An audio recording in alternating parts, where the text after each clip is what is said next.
permettre d'apporter quelques démonstrations. Je résume.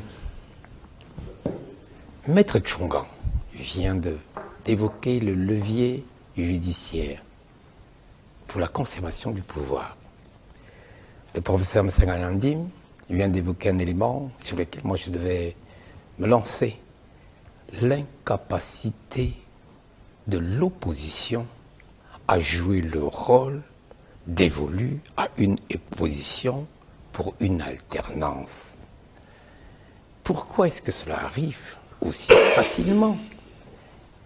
Il est difficile actuellement de ne pas donner au président Biya l'étiquette d'un monstre politique.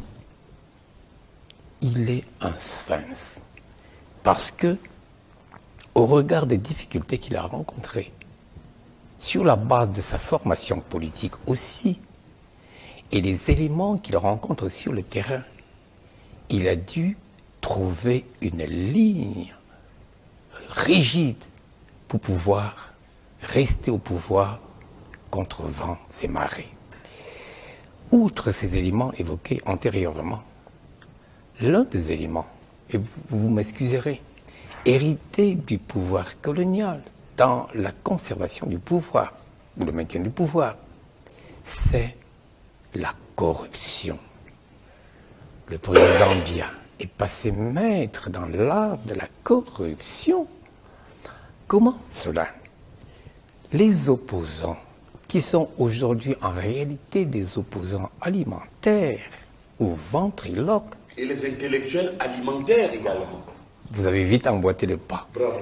Avec l'intelligentsia camerounaise, qui, au demeurant, devait être ceux-là, qui devaient éclairer, qui devaient être les phares du pays, sont tous ceux qui se sont vautrés devant le président pour des raisons subsidiaires, des raisons organiques.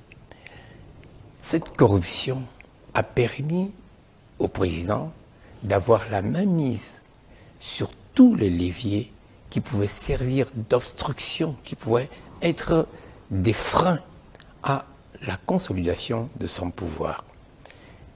La conséquence, c'est que en face, réellement, au plan politique, il y a beaucoup de gesticulations, mais très peu d'affermissement. Tenez tous les partis politiques à l'heure qu'il est.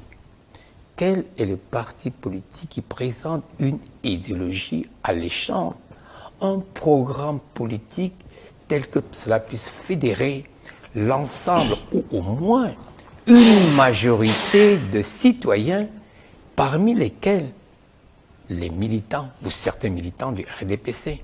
Il n'y en a pas. L'essentiel du programme politique est en réalité évasif. On a besoin, et tout à l'heure c'est un élément sur lequel je ne suis pas d'accord avec mes deux vis-à-vis, il y a un problème de souveraineté nationale qui se pose et le Cameroun devrait, en ce sens-là, s'illustrer par son indépendance. Le Cameroun n'est pas une colonie française, c'est un territoire associé, c'est donc un État souverain. Mais le Cameroun n'a pas pu se démarquer de son statut international en faisant fi de l'imposition du franc CFA tenu mordicus par la France pour asseoir son influence politique, économique, financière sur les États francophones.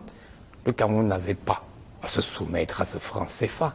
Et c'est ce qui me permet de dire que le patriotisme de Ahidjo, comme celui de Biya, a eu une limite, c'est-à-dire que c'était un patriotisme, c'est un patriotisme, et c'était un patriotisme pour l'autre, conditionné, parce que tout le monde, sauf, s'il faut le dire de manière hypocrite, l'inféodation des États francophones à l'assujettissement français via le trésor français.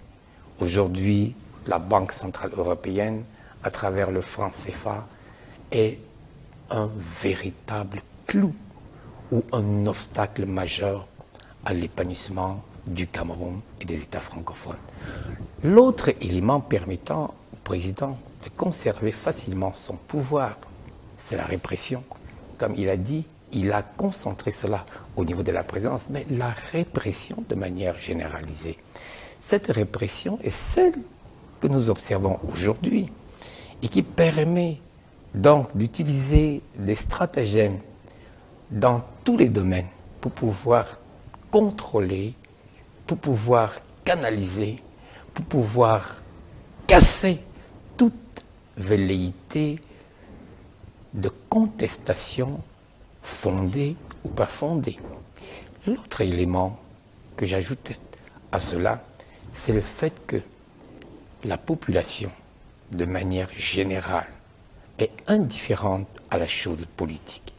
Et cette indifférence de la population est le résultat de l'incapacité des politiques à former le citoyen et à permettre au citoyen d'être responsable de son acte, de son avenir, présent et futur.